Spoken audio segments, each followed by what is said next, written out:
Amen. L'aigle est un oiseau prophétique. Ils étaient tous appelés oiseaux, mais il y a ceux qui montent plus haut que les autres, les aigles. Plus haut l'aigle monte, mieux il voit.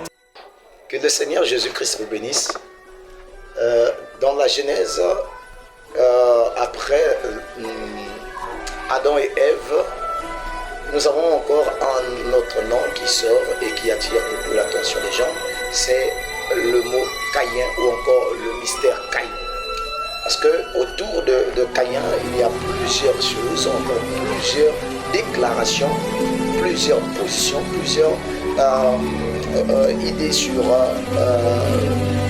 en fait plusieurs choses tout autour du mot Caïn. La première des choses, il faut savoir d'abord que le mot Caïn vient de l'hébreu Caïn. C'est le nom de sa part, de par sa racine, artisan, ouvrier, forgeron.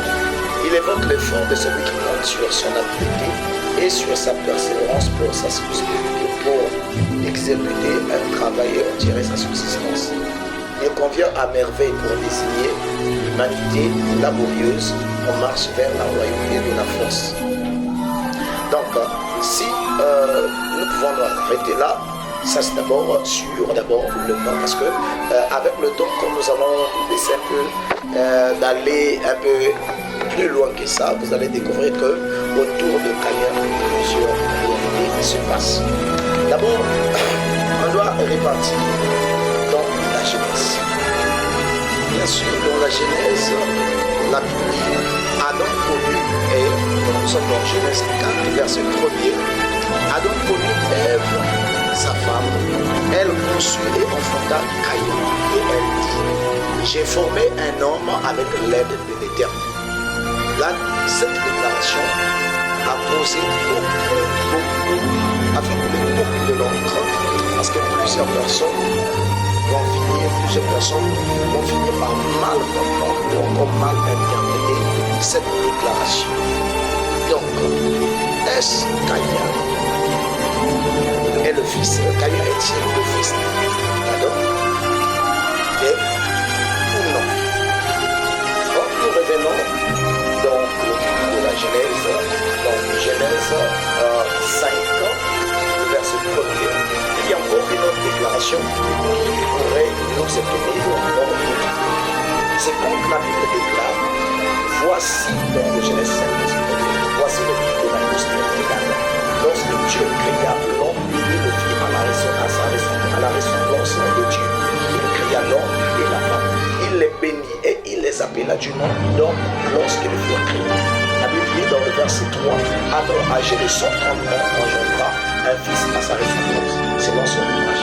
Il lui donna le nom de Seth. Les jours d'Adam après la naissance de Seth furent de 800 ans et il engendra des fils et des filles. Donc tous les jours qu'Adam vécut furent de 930 ans, puis il mourut. Seth âgé de 105 ans engendra Enoch. Seth vécut après la naissance d'Enoch 800 ans. Ça c'est 807 ans, ça c'est que la Bible dit. Mais regardez une chose avec précision, c'est que quand on entendait déclarer, on entendait de parler de la descendance d'Adam, donc après la mort d'Abel, parce que Abel serait bien tué, quand il est mort, on va déclarer, on va commencer à parler de la descendance d'Adam. Donc au lieu de commencer par Caïn, parce que là on s'entend, il est le premier, donc le fils premier, mais on passe directement vers 7, parce que là on parle plus d'Abel, puisque Abel mourut et il n'avait pas de descendance. Donc est-ce que là aussi il y a une autre interrogation qui se passe après sa mort?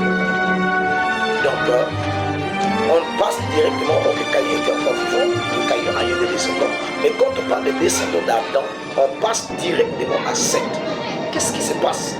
Qu'est-ce que nous pouvons dire là-dessus? Une autre écriture qui va encore attirer l'attention, c'est le livre de Jean 8, 44. Regardez dans Jean 8, verset 44, il dit vous avez pour le père le diable et vous voulez accomplir les désirs de votre père.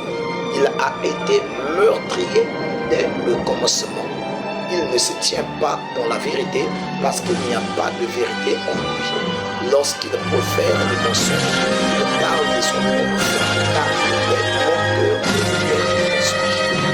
Bon, vous voyez que non, ici, on peut décrire Caïn comme descendant du diable, descendant du mal, descendant de l'ennemi.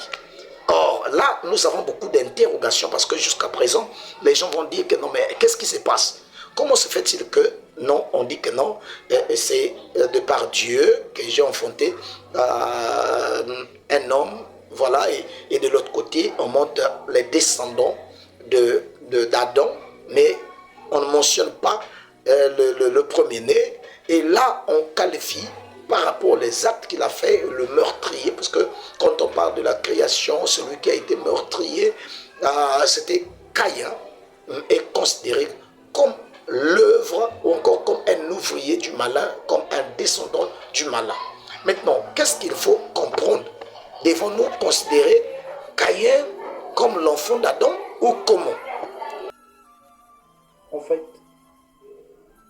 Caïn n'était pas l'enfant d'Adam. Je sais que dans cette déclaration est très forte, mais passons aux preuves que Caïn n'était pas d'Adam, mais il était un descendant du mal. Qu'est-ce que nous pouvons dire là-dessus?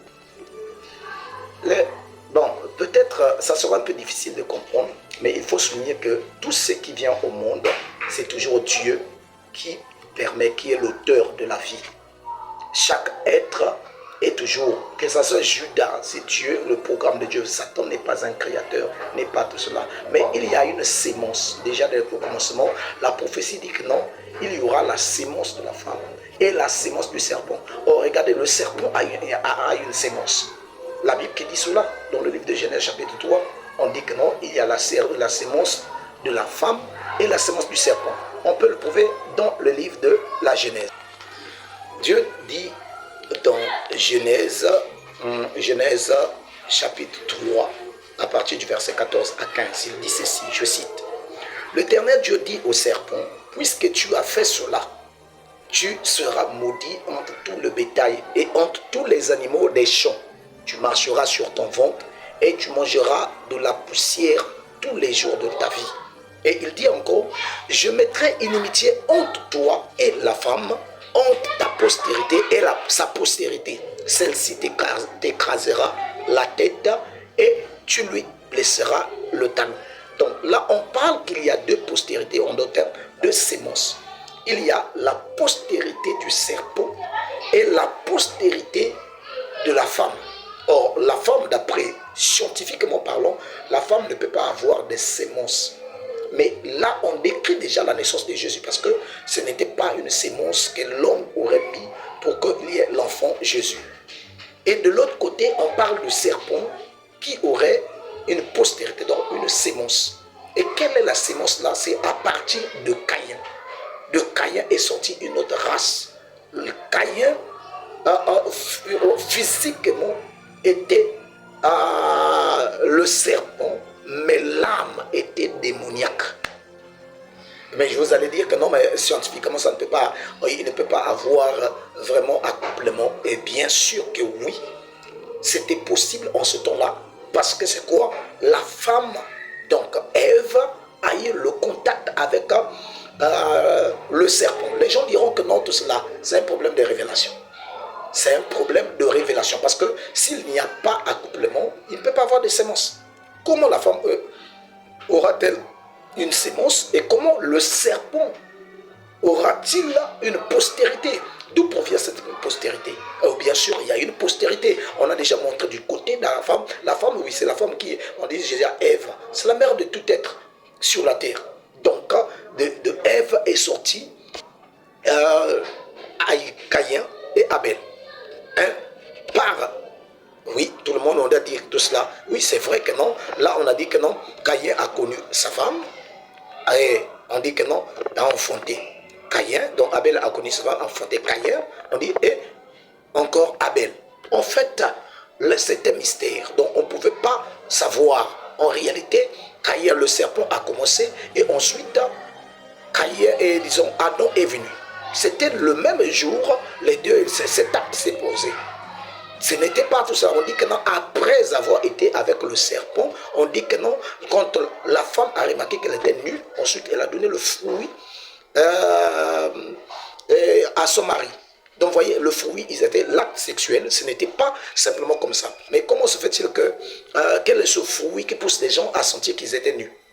Si ce n'était pas l'acte sexuel. Et remarquez ce qui va se passer après, qu'ils ont remarqué qu'ils sont nus. Bon, de toutes les façons, vous pouvez prendre la plupart des femmes qui sont nues partout là, essayer de leur donner des fruits. Si vous croyez que non, c'est un fruit, une pomme, nous allons voir si elles vont remarquer qu'elles sont nues. Non, ce n'était pas cela. C'est totalement le mensonge de croire le contraire. C'était un acte sexuel qu'ils ont commis. Ce n'était pas tout ça. Vous voyez que non, une demoiselle, déjà, quand vous voyez une demoiselle qui a été en contact sexuel, même n'importe quel être humain, si vous le regardez par les yeux, il y a de la culpabilité. Une personne qui a tous ses sens en lui, il va remarquer cela. Donc, vous voyez que non, c'est ça. Nous avons deux races sur la terre. Il y a ceux qui sont du malin, du serpent. Vous voyez, pourquoi Jésus arrive à appeler race de vipère? Pourquoi tout ça, la race de vipère? Parce que la vipère est un serpent. Et ce même serpent-là de l'ancien temps, tout cela, c'est celui qui continue encore. Il devait avoir des descendants, ceux qui devaient descendre, qui venaient de lui, qui devaient vraiment continuer encore le même travail. Donc, ne pas comprendre cela, c'est une erreur. Donc, il y a des enfants de Caïn sur la terre, il y a des enfants d'Adam sur la terre. Deux, ils sont sur la terre. Mais le problème, c'est quoi? C'est devant la révélation. Vous voyez que non, si la Bible dit que non, je te loue, Père, Seigneur de la terre et du ciel, de ce que tu as caché ces choses aux sages et aux intelligents, mais que tu les as révélées aux enfants, ceux qui ont bien envie de connaître cela. Donc dire que non, je sais que non, c'est un peu difficile pour les gens de comprendre cela, mais avec le temps, nous allons entrer encore dans plus de détails pour prouver que non, en réalité, c'était le malin, le serpent, le diable qui est à l'auteur de cet homme qu'on appelle Caïn, puisque le serpent, dans le serpent n'avait pas encore la station assise ou encore allongée qu'il a aujourd'hui. Mais en fait, il avait un corps comme un être humain. Il avait presque tout ce que l'être humain peut avoir, l'âme. D'ailleurs, le serpent avait l'art de parler, avait la rhétorique, il avait l'art de dire, à tel point qu'il pouvait convaincre convenablement. C'est ce qui a fait de sorte qu'il puisse convaincre, voyez-vous. Et avec le temps, nous allons voir les caractéristiques du serpent ou encore du diable dans le serpent et dans Caïn. Le premier meurtrier, le premier assassin d'un meurtrier, le premier menteur, le premier colérique, le premier jaloux. Il était le premier à manquer la révélation. Donc, vous voyez, dans le premier à adorer son révélation, donc il y avait tellement de caractéristiques qui montraient que Caïn, en fait, est un descendant du malin. Donc il est là jusqu'à aujourd'hui, je vous assure que non, les fils de Caïn sont encore sur la terre, en train de continuer l'œuvre de leur père. Vous avez pour père le diable, et ils sont là de parler, ils savent comment convaincre, ils savent comment apporter la violence, ils ont l'art de faire des grandes choses, l'art de lutter, l'art de... Vous voyez, donc tous ces genres de choses. Donc je crois que non, prochainement nous parlons encore dans le mois de détail sur le phénomène Caïn. Mais je vous dis que non, vous n'êtes pas du malin, vous n'êtes pas du serpent, vous êtes la race des dieux. Et la race des dieux reconnaîtra la parole de Dieu, parce que ce qui a fait la différence entre Caïn et Abel, c'est que Caïn adorait son révélation. Par contre, Abel adorait avec révélation, pouvait savoir comment entrer en contact, plaire à Dieu par la manière de faire. Donc c'est ça qui faisait la différence. Que le Seigneur vous bénisse prochainement. Nous entrons dans les détails pour montrer les gens qui croient jusqu'à présent que non. Bon, le serpent, bon, c'était un fruit, je ne sais pas. D'ailleurs, même dans la Bible, ne dit pas ce que vous dites. Le fruit, la pomme, il y a d'autres, les abricots, il y a beaucoup de noms que les gens sont en train de fabriquer sans comprendre la profondeur de Dieu. Détrompez-vous, il ne s'agissait pas d'un fruit. Et Caïn n'est pas de Dieu, est un descendant du malin.